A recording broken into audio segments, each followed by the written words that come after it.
Greetings, this is KYC News. I respectfully request that you stay with me. The United Arab Emirates wants Iran to guarantee the peacefulness of its nuclear program.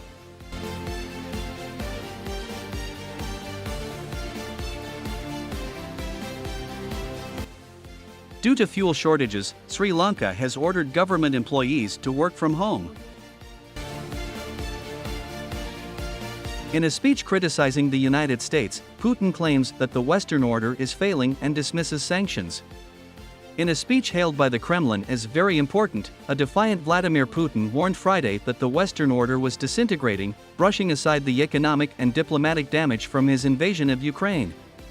The Russian president launched a broad attack on the United States, declaring that the age of American global supremacy had come to an end and that Washington's and its allies' sanctions blitzkrieg on Moscow's economy had failed. The former world order is finished, despite all efforts to preserve it. It's a natural way of history, he said at the St. Petersburg International Economic Forum, a Russian rival to the World Economic Forum in Davos, Switzerland, which he founded in 1997. He said that claiming victory in the Cold War and then posing as messiahs on Earth was a mistake, and that a situation with one strong power with a small circle of countries in favor was not stable. The United States has aided Ukraine's defensive fight with military supplies while imposing heavy sanctions on Russia's economy. Putin said that his country was able to endure the sanctions, citing rising price inflation and energy costs across the West as proof that the sanctions had backfired.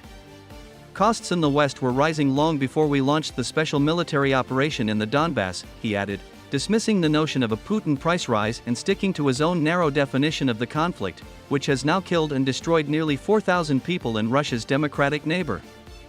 As he spoke, Russian forces were advancing on cities in Ukraine's eastern Donbass area, a campaign in which Moscow's troops have made slow but steady gains behind a heavy artillery barrage. Despite the battlefield gains, the Kremlin suffered another diplomatic blow on Friday, when the European Union's Executive Committee suggested that Kyiv be put on a path to EU membership. According to Russian state-run news outlet TASS, Kremlin spokesman Dmitry Peskov said ahead of the event that Putin's address will be very important.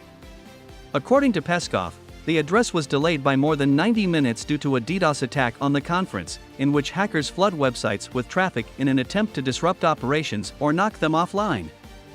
Last year's forum, which was hosted online because of the COVID-19 outbreak, drew 13,500 participants from 141 countries, according to the organizers. Many countries have boycotted Russia since its deadly invasion of Ukraine in February, but Egypt is attending the meeting as a guest country this year. For Putin, St. Petersburg has taken on new significance. It is also named for Peter the Great, the 18th-century modernizing but aggressive monarch with whom Putin compared himself favorably earlier this month. The United Arab Emirates wants Iran to guarantee the peacefulness of its nuclear program. Following the International Atomic Energy Agency's criticism of Tehran's lack of cooperation, the United Arab Emirates urged Iran on Friday to provide guarantees on the peaceful nature of its nuclear program.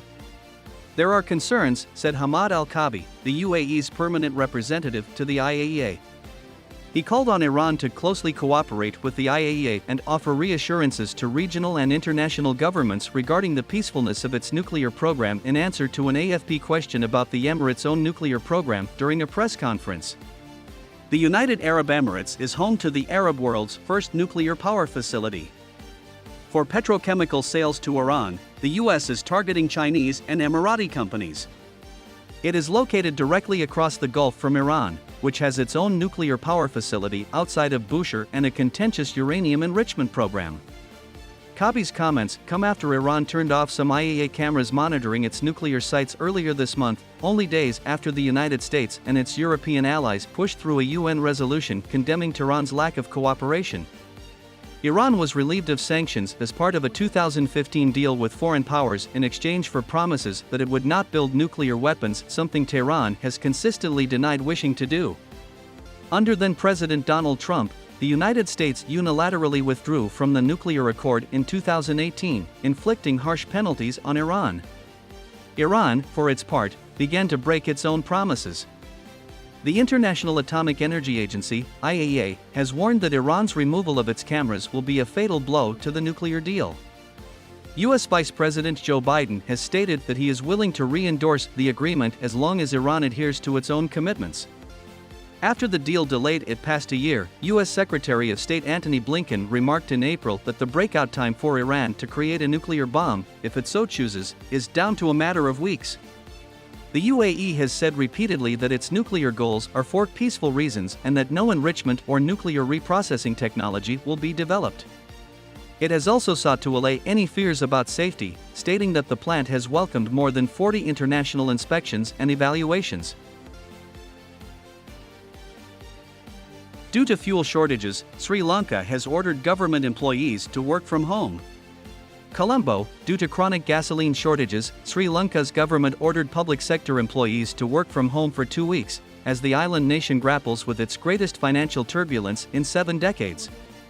Sri Lanka is struggling to secure foreign cash to pay for much-needed fuel imports, and its current stock of gasoline and diesel is expected to run out in days.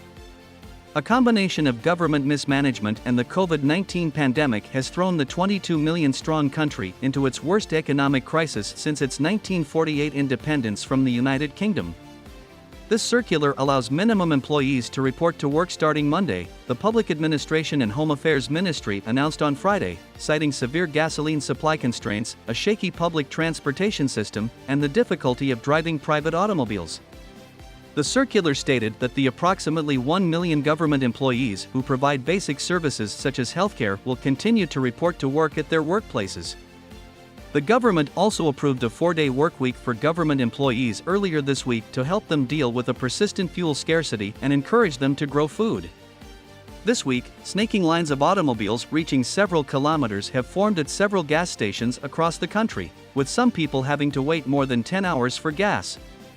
The country is negotiating a bailout package with the International Monetary Fund, IMF, with a mission expected in Colombo on Monday. Over the next 4 months, the United Nations plans to gather $47 million to help 1.7 million Sri Lankans who have been hardest touched by the catastrophe. Food shortages might affect up to 5 million Sri Lankans in the next months, according to Prime Minister Ranil Wickremesinghe's office in a statement released on Friday. As the hunger strike in Iran enters its 38th day, a detained Iranian protester is in critical condition. As his hunger strike enters its 38th day, Vahid Bagheri, one of the protesters jailed after deadly demonstrations in November 2019, is in critical condition. Bagheri was sentenced to 6 years in prison by the Tehran Revolutionary Court on accusations of propaganda against the government and cooperation, 5 of which are enforceable. He's been on a hunger strike since May 6 to protest his detention and the authorities' unwillingness to grant him parole, which he was due after serving the first 20 months of his sentence. Vahid is on his 38th day of hunger strike, and his physical state is critical. We pleaded with him on multiple occasions not to endanger his health and to end the strike. Either I'll be liberated or my dead body will come out of here, Vahid says. Vahid Bagheri's brother, Razul Bagheri, told RFE/Radio RL Sfarta on June 17. The reintroduction of fuel quotas in Iran, as well as a 200% spike in gasoline prices, sparked national anti-government rallies in November 2019. The death toll from the protests has been estimated by news agencies and human rights organizations around the world based on their research and sources, while officials in Iran have refused to disclose an actual number of persons killed. According to human rights organizations, at least 8,600 individuals were jailed during the protests, which took place in 22 Iranian provinces. Razul Bagheri said he and his family went to parliament last week to protest his brother's plight, but their pleas for help went unheeded until they were accosted by security personnel. We gathered in front of the parliament to make our voices known by the lawmakers and officials, so that the responsible deputies may come up to us and inquire about our suffering. No one showed up. Security personnel immediately harassed our family and arrested me, claiming that we no longer had the right to visit the parliament, he stated. Thank you for your time and consideration. Please join our channel as a subscriber.